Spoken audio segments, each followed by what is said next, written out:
Hello my dear students, welcome back to my YouTube channel. मेरे YouTube channel पर आप लोग का बहुत बहुत स्वागत है। डियर स्टूडेंट, आज की क्लास में हम लोग TGT, PGT, LT, GIC, UGC NET और अन्य भर्ती परीक्षाओं के लिए इतिहास विषय के महत्वपूर्ण प्रश्नों की प्रैक्टिस करेंगे।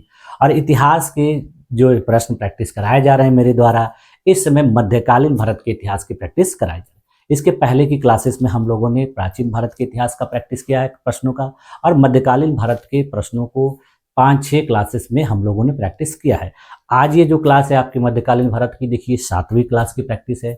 और इसमें अभी हम लोग जो है मुगलों के संबंधित जो महत्वपूर्ण प्रश्न हैं उन्हीं को प्रैक्टिस कर रहे हैं।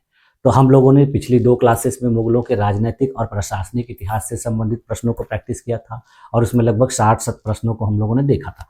आज की क्लास में हम लोगों को मुगलों से ही संबंधित कुछ और भी महत्वपूर्ण प्रश्नों को प्रैक्टिस करना है, जो उनकी धार्मिक सिचुएशन, सामाजिक, आर्थिक, सांस्कृतिक, इन सब पहलुओं से संबंधित होंगे।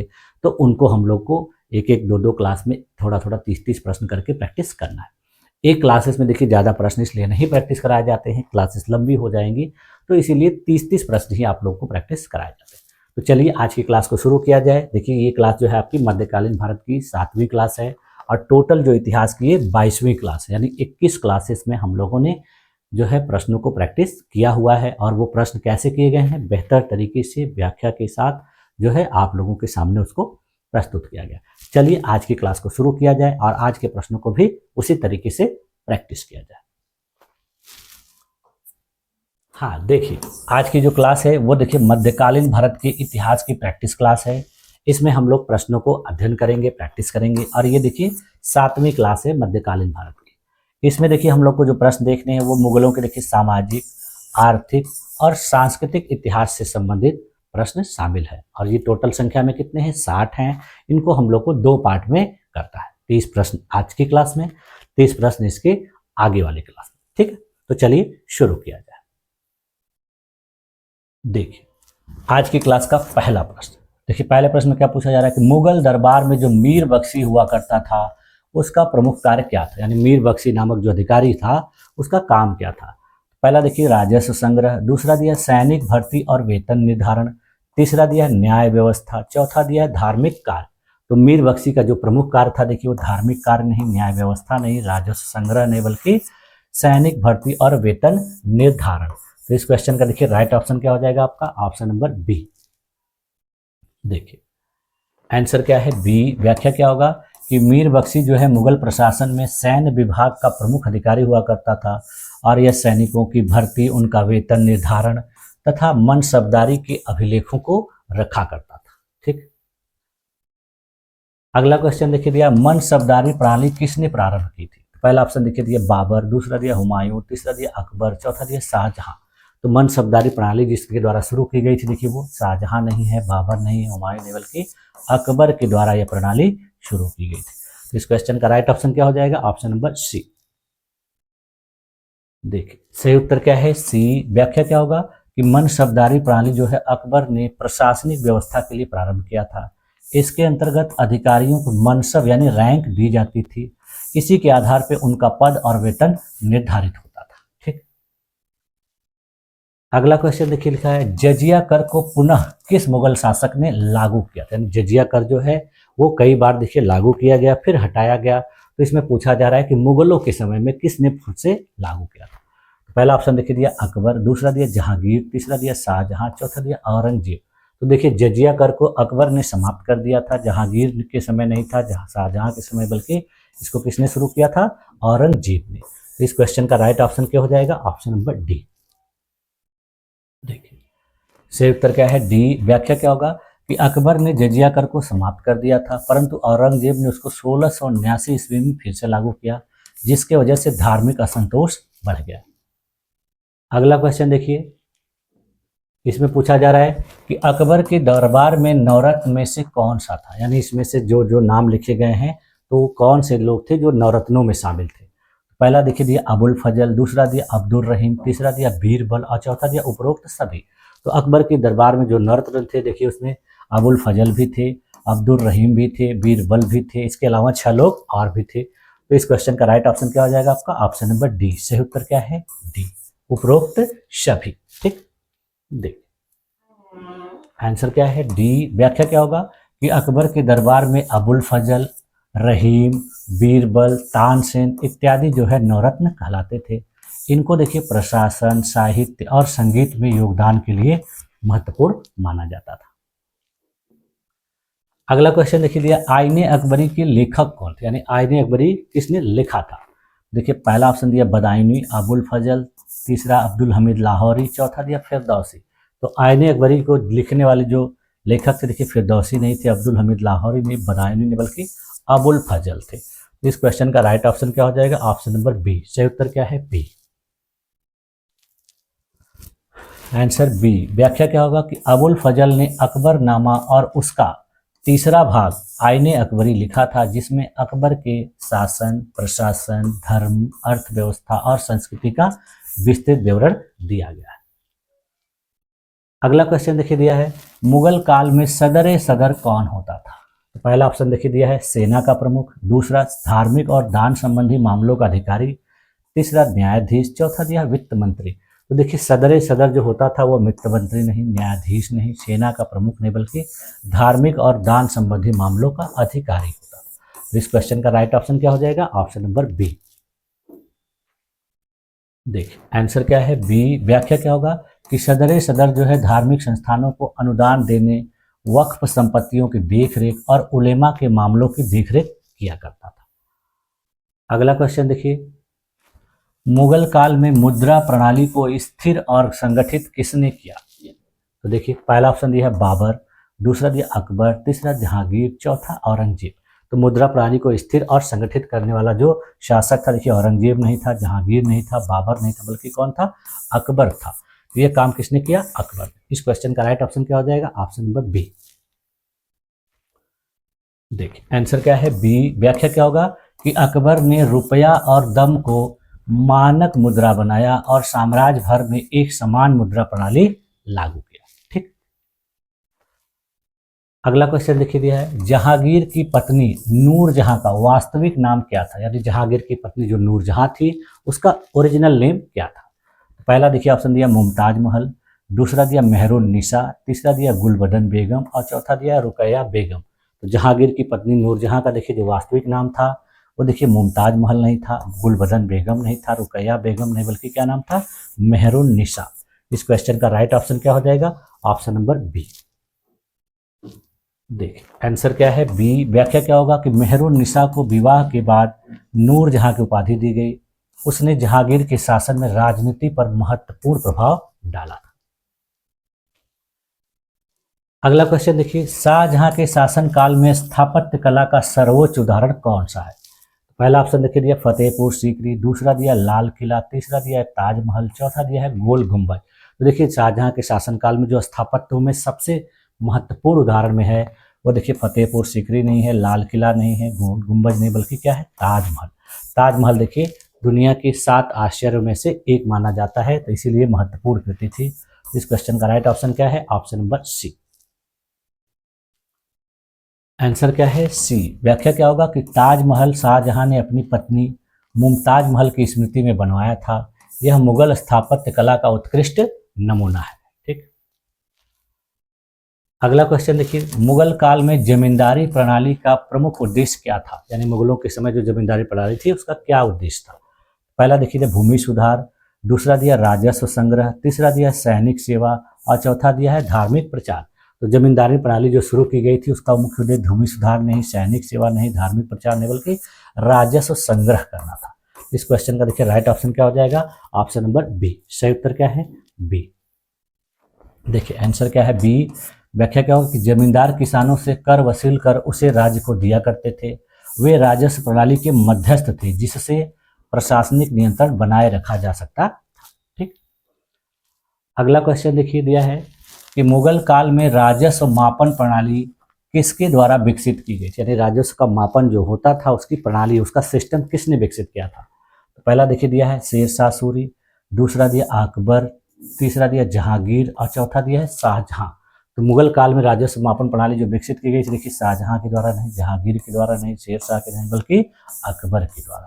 तो इस क्वेश्चन का राइट ऑप्शन क्या हो जाएगा आपका, ऑप्शन नंबर बी।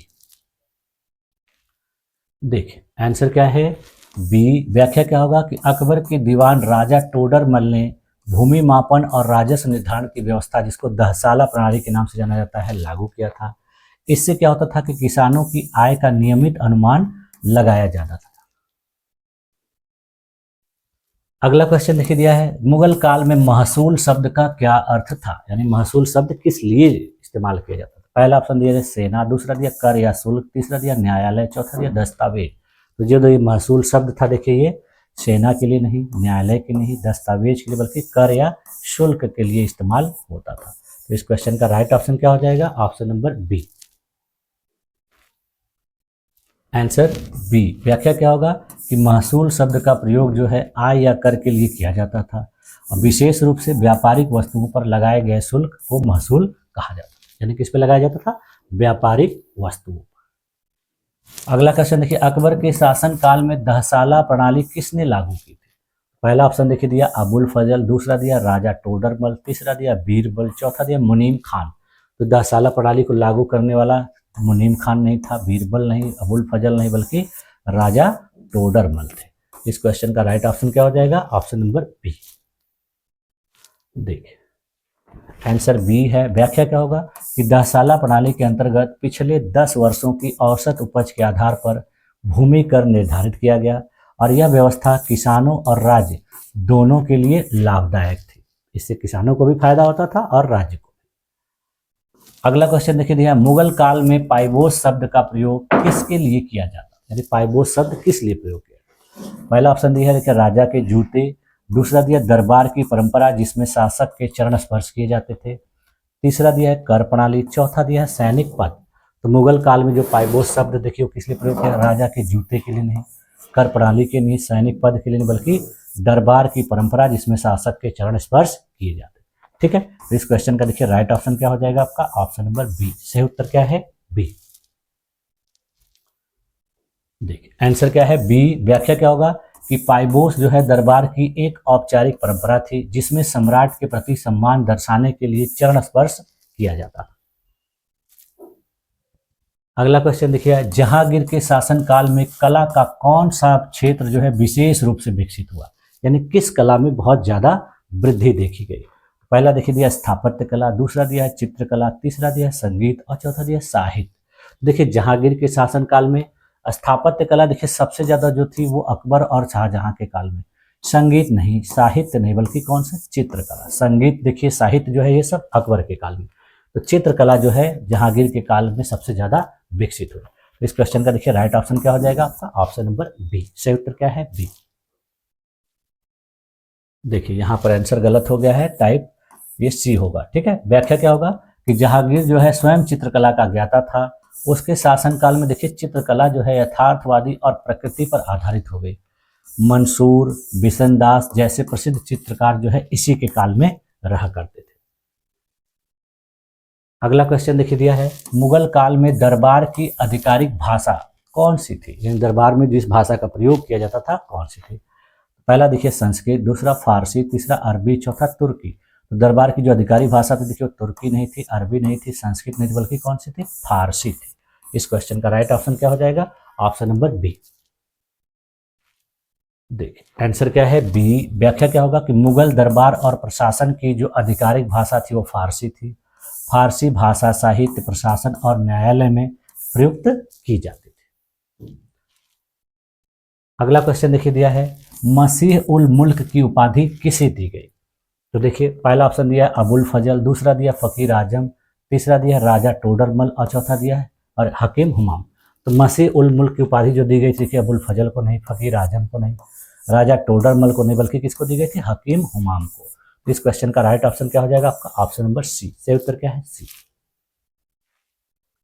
देखिए उत्तर क्या है, सी। व्याख्या क्या होगा कि हकीम हुमायूं जो है अकबर के दरबार में एक प्रसिद्ध चिकित्सक और विद्वान थे। उनकी विद्वता और सेवा के लिए मसीह उल मुल्क की उपाधि दी गई थी। ठीक, अगला क्वेश्चन देखिए, किस मुगल शासक ने इलाही संबत की शुरुआत की थी, यानी इलाही संबत किसके द्वारा शुरू की गई थी। तो पहला ऑप्शन दिया देखिए बाबर, दूसरा दिया हुमायूं, तीसरा दिया अकबर, चौथा दिया औरंगजेब। तो इलाही संबत जो शुरू की गई थी देखिए वो औरंगजेब के द्वारा नहीं, हुमायूं के द्वारा नहीं, बाबर के द्वारा नहीं, बल्कि किसके द्वारा शुरू गई थी, अकबर के द्वारा। इस क्वेश्चन का राइट ऑप्शन क्या हो जाएगा? Option number C. देखिए आंसर सी। व्याख्या क्या होगा कि अकबर ने 1582 ईस्वी में धार्मिक सहिष्णुता को बढ़ावा देने के लिए दीन इलाही धर्म और इलाही संवत इलाही कैलेंडर शुरू किया।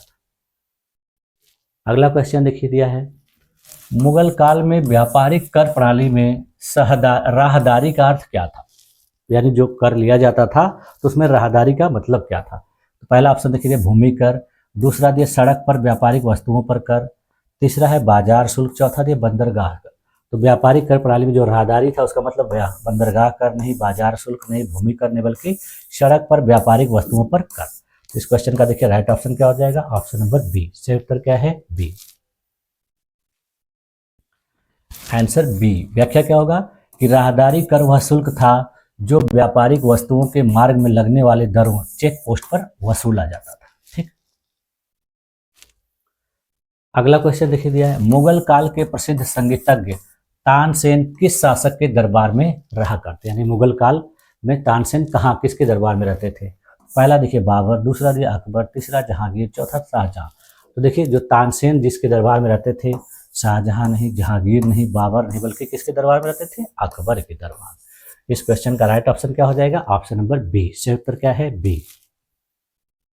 देखिए आंसर है बी। व्याख्या क्या होगा कि तानसेन जो है अकबर के दरबार के नवरत्नों में से एक थे। इन्होंने अनेक रागों की रचना की और हिंदुस्तानी शास्त्रीय संगीत को नया स्वरूप दिया। अगला क्वेश्चन देखिए दिया है, मुगल समाज में उलमा वर्ग का क्या कार्य था? या जो उलमा थे उनका क्या कार्य था? पहला देखिए सैनिक सेवा, दूसरा दिया धार्मिक और न्यायिक कार्य, तीसरा दिया कर संग्रह, चौथा दिया भूमि सर्वेक्षण। तो मुगल काल में जो उलेमा वर्ग थे उनका काम देखिए सैनिक सेवा नहीं, कर संग्रह नहीं, भूमि सर्वेक्षण नहीं, बल्कि धार्मिक और न्यायिक कार्य था।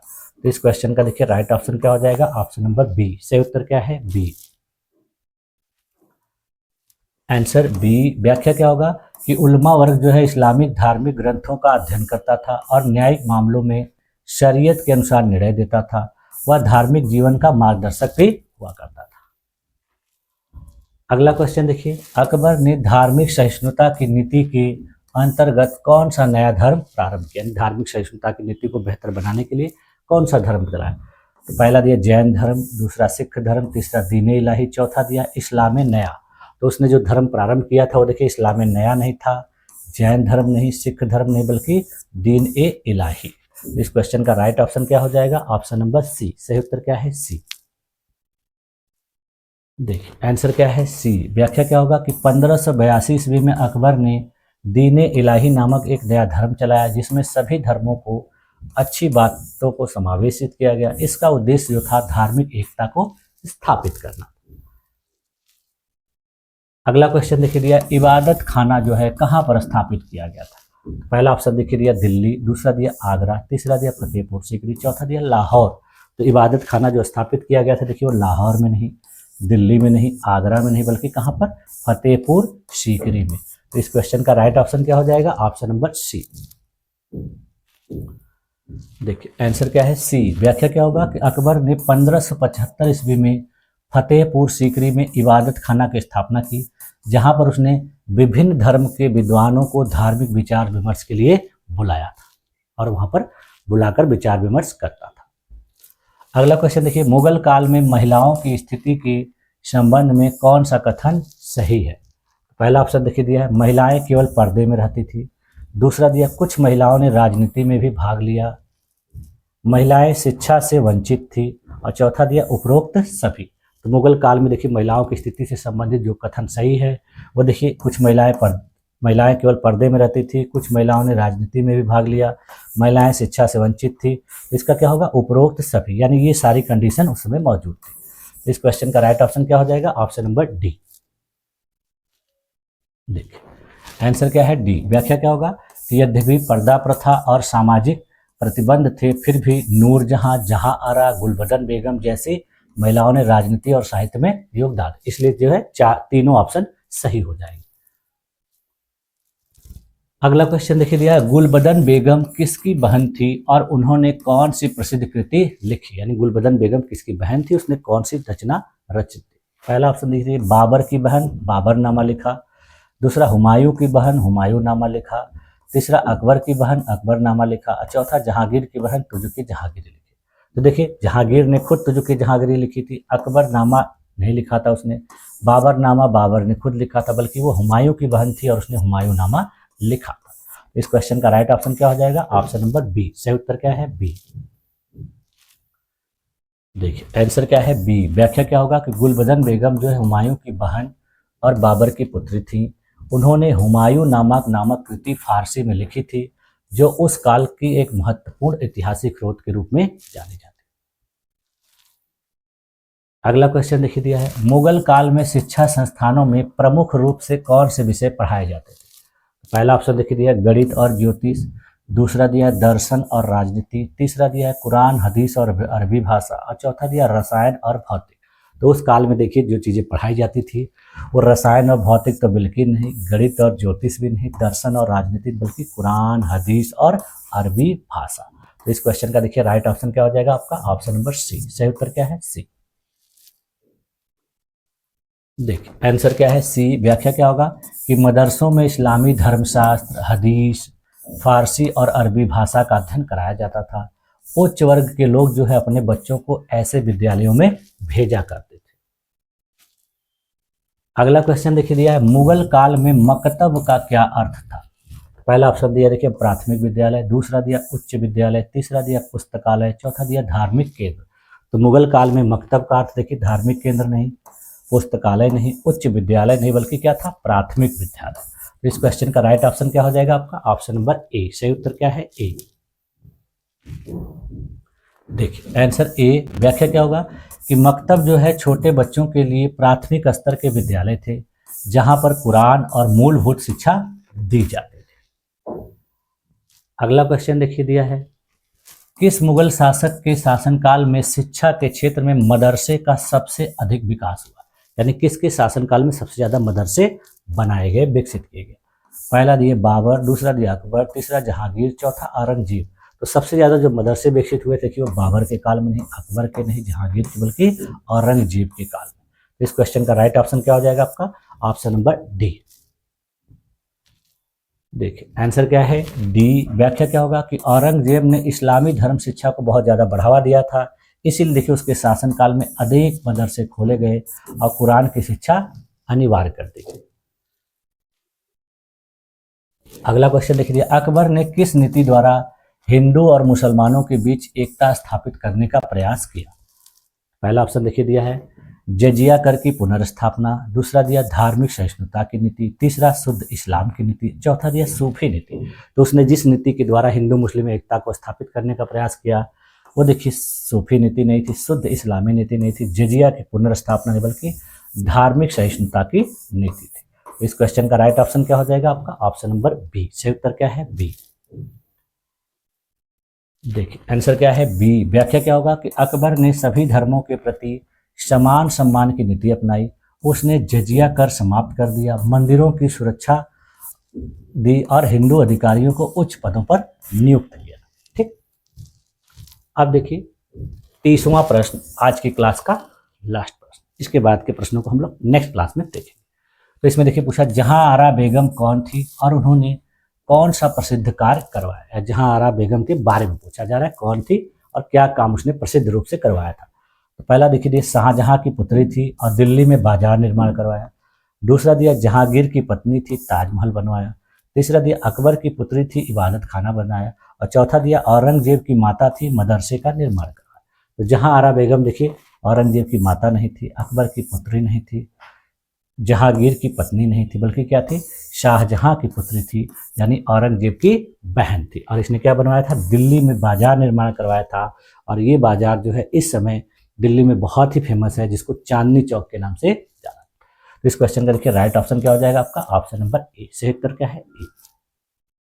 देखिए आंसर क्या है? ए। व्याख्या क्या होगा कि जहां आरा बेगम जो है शाहजहां की सबसे प्रिय पुत्री थी और उन्होंने दिल्ली में प्रसिद्ध चांदनी चौक बाजार का निर्माण कराया और सूफी परंपरा की अनुयायी भी थी। ठीक, तो इस तरह से देखिए आज की क्लास में यहीं तक रखा जाए और हम लोगों ने आज की क्लास में 30 महत्वपूर्ण प्रश्नों को बेहतर तरीके से व्याख्या के साथ प्रैक्टिस किया और मैंने आप लोगों को जितनी भी महत्वपूर्ण बातें व्याख्या में बताने लायक थी वो सब भी आप लोगों को बताया। तो मुझे उम्मीद है कि आप लोगों की सारी चीज़ें अच्छी तरीके से समझ में आ गई हो। यदि इसके बावजूद भी आप लोगों को किसी भी प्रकार का कोई डाउट अगर किसी भी ऑप्शन में या क्वेश्चन में नज़र आता है तो आप मुझे कमेंट कर सकते हैं। मैं आपके कमेंट को देखकर उसमें सुधार करने का प्रयास करूँगा। ठीक है, तो आप लोगों ने मेरी इस क्लास में अपने आप को इतनी देर तक इतनी धैर्यपूर्वक बनाए रखा, इसके लिए आप लोग का बहुत बहुत धन्यवाद। मिलते हैं नेक्स्ट क्लास में, तब तक के लिए थैंक यू।